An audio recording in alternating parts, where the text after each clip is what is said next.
নমস্কার বন্ধুরা, আমার নতুন চ্যানেলে আপনাদের সবাইকে জানাই স্বাগত। যেহেতু এটা আমার ফার্স্ট ব্লগ, তাই আমি আমাদের বাড়ির মা মনসা পুজোর ভিডিওটা আপনাদের সাথে শেয়ার করলাম।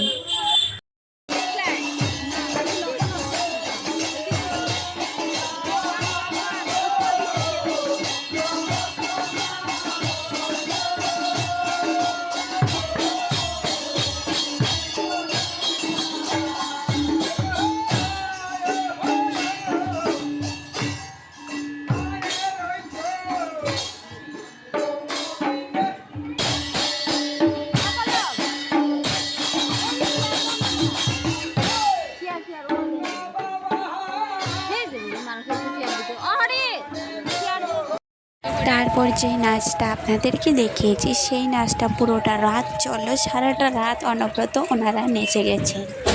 আর এখন আজ হচ্ছে মূর্তি বিসর্জনের পালা, তাই এখন মূর্তিটাকে নেওয়া হয়েছে ঘরের মুখোমুখি। এখন এখানের মধ্যে কিছু নিয়মকানুন আছে, তো সেই নিয়মকানুনগুলো শেষ হওয়ার পরে তারপরে হবে মূর্তি বিসর্জন। তো এখানে সবার প্রথমে আমার মা চলে আসলো এখানের মধ্যে নিয়মকানুন করার জন্য।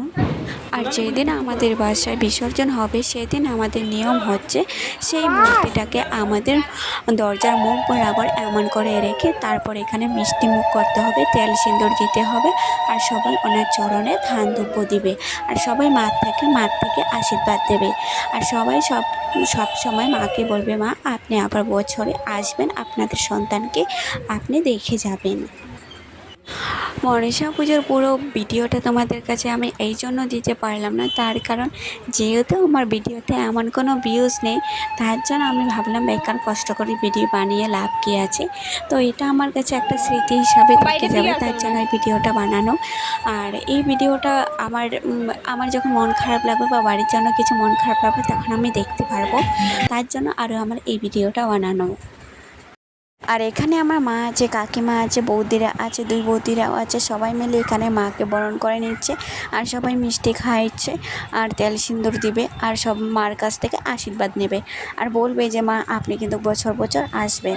তো এখানে আমাদের যেহেতু এখন মূর্তি বিসর্জনের সময় এসে গেছে, তো সবাই এসব নিয়ে রেডি হয়ে যাচ্ছে। আর প্রচুর হোলি খেলা হয়, রং খেলা হয়, তার জন্য সবাই ফুর্তি করবে, তার জন্য নিয়ে সবাই তৈরি হয়ে আছে। আর এই যে রঙের কোটা কোটা সব বার করা হয়ে যাচ্ছে। আর এখানে দেখছি মারা এখন পর্যন্ত ওনাদের মূর্তির নিয়মকানুন করা শেষ হয়নি। আমাদের এই নিয়মকানুন করতে করতে অনেকটা টাইম লেগে যায়। এদিকে বাড়ির সবাই তাড়া দিচ্ছে, যেহেতু রাত্র হয়ে যাচ্ছে আর যেহেতু নদীতে বিসর্জন করা হবে, তার জন্য তাড়াতাড়ি আমাদের সবাইকে এখান থেকে যেতে হবে।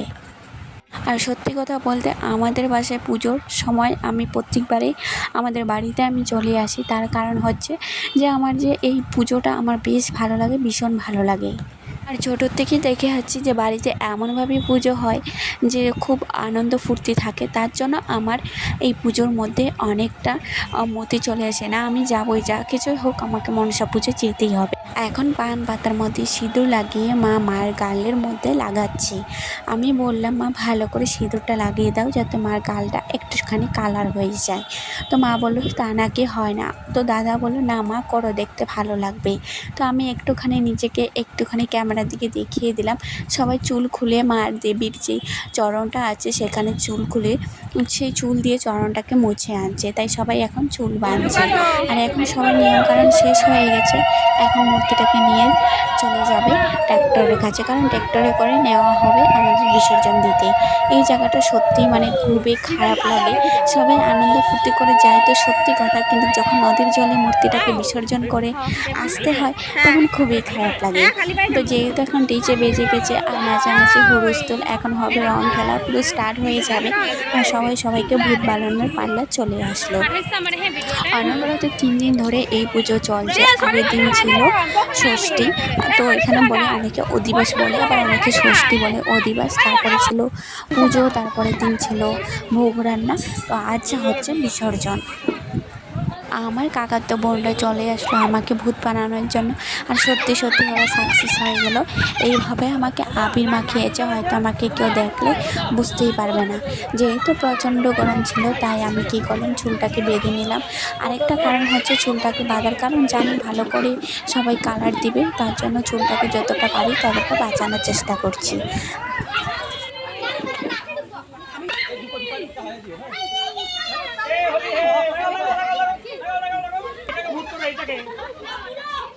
এটাকে ভূত করো।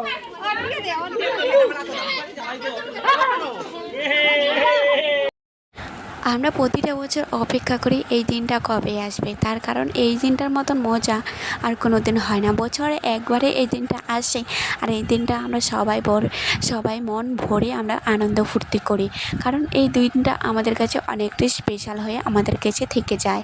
আর এদিকে আমার ভাই আর হাজব্যান্ড, দেখো ভাই নিয়েছে দাদার মেয়েকে, হাজব্যান্ড নিয়েছে আমার মেয়েকে নিয়ে, বা সবাই মিলে আমরা চলছি নদীর ঘাটে, কারণ এখন করা হবে বিসর্জন। আর যেহেতু বিসর্জনের রাস্তাটা একটুখানি দূরে, নদীটা একটুখানি আমাদের বাড়ি থেকে দূরে, তাই অনেকটাই উৎপাত হবে।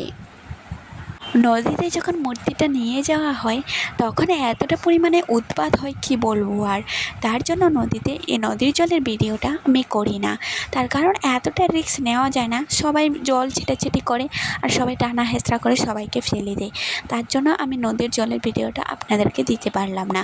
আর আমি যতটুকু পেরেছি ততটুকু ভিডিওটাকে শর্টের মধ্যে রাখার চেষ্টা করেছি, তার কারণ আজকাল এত লং ভিডিও কেই দেখে না। সেই কথাটা মাথায় রেখে আমি সাধারণত একটুখানি মেন পার্টগুলো আপনাদের কাছে একটু একটু করে তুলে ধরেছি।